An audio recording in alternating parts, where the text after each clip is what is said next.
Welcome to this episode of Toronto Blue Jays Update, and I need you to pay close attention because what I'm about to tell you isn't coming from some random source or unreliable insider account.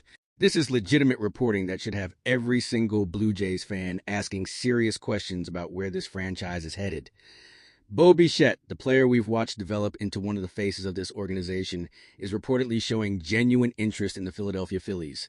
And before you dismiss this as typical off-season noise, understand that the reason behind this interest reveals a much deeper problem that's been festering inside this organization for longer than anyone wants to admit. This isn't about contract dollars or market appeal.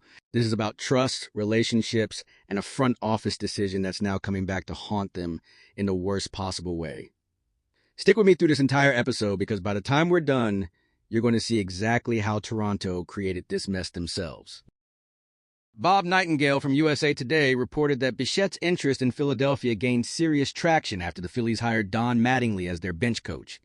Now that name should immediately ring alarm bells because Don Mattingly was Toronto's bench coach for the past 3 years. He built real relationships inside that clubhouse.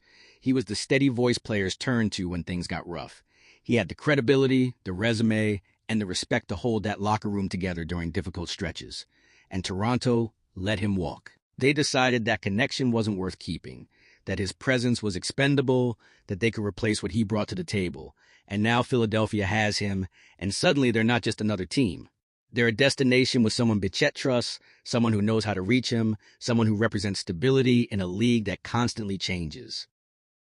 This is where the story gets uncomfortable for anyone defending Toronto's front office. When a homegrown cornerstone starts publicly expressing interest in another organization because of a coach you quietly let leave, that's not bad timing. That's organizational failure. Bichette should be untouchable.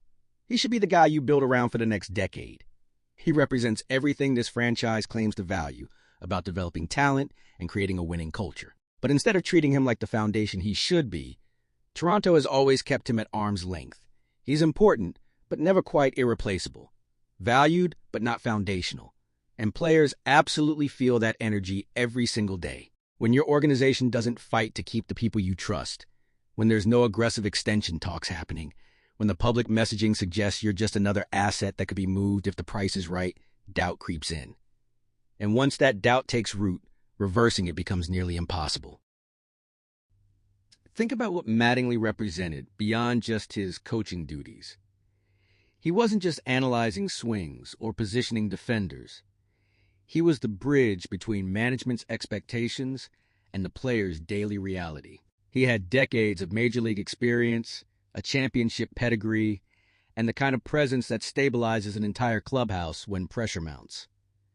When you remove someone like that and don't properly replace the relationship dynamic they provided, you create a vacuum. And Toronto either didn't recognize how critical that Mattingly connection was for players like Bichette, or they recognized it and decided it wasn't worth the investment to keep him. Either scenario is damning because it shows a fundamental misunderstanding of what actually holds winning teams together. Philadelphia understands something Toronto apparently doesn't. Championships aren't just built with talent evaluations and analytics. They're built with trust, psychology, and creating environments where players genuinely want to be. They're built by recognizing that when a player struggles, when results aren't coming, and pressure builds, having someone in your corner who you trust makes all the difference. The Phillies didn't hire Mattingly just for his coaching acumen. They hired him knowing exactly what connections he brings with him, knowing that his presence alone makes Philadelphia more attractive to certain players. That's organizational intelligence at work. That's playing the long game while Toronto focuses on spreadsheets and cost management. What makes this situation even more alarming is the deafening silence from Toronto's front office. There's no reports of aggressive contract extension discussions.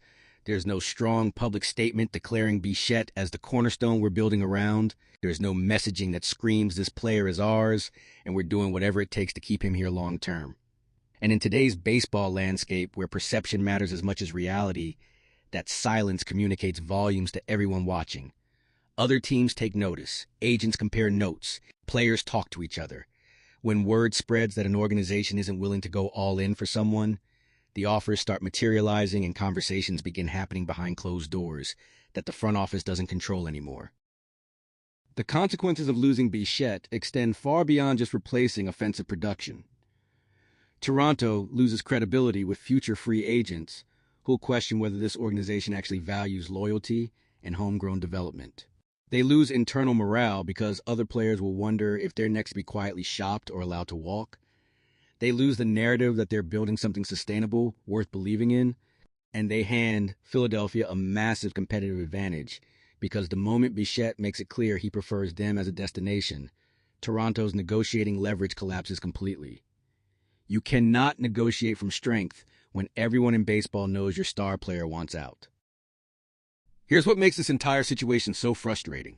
None of this needed to happen. This isn't about Bo Bichette being disloyal or ungrateful. This is about relationship management and organizational awareness that winning franchises prioritize. Teams that consistently compete for championships understand that coaches, staff members, and informal leaders are the glue holding everything together. They don't let those people walk without fully understanding the ripple effects that decision creates. Toronto either didn't understand the significance of what they were losing when Mattingly left, or they understood it and decided the cost of keeping him wasn't justified. Either way, that calculation is now proving catastrophically wrong. So here's the reality we're facing. The clock is actively ticking on this situation. Bichette hasn't formally demanded a trade yet, but expressing interest in another organization is absolutely the first step toward that outcome. Every single day, Toronto waits to address. This is another day.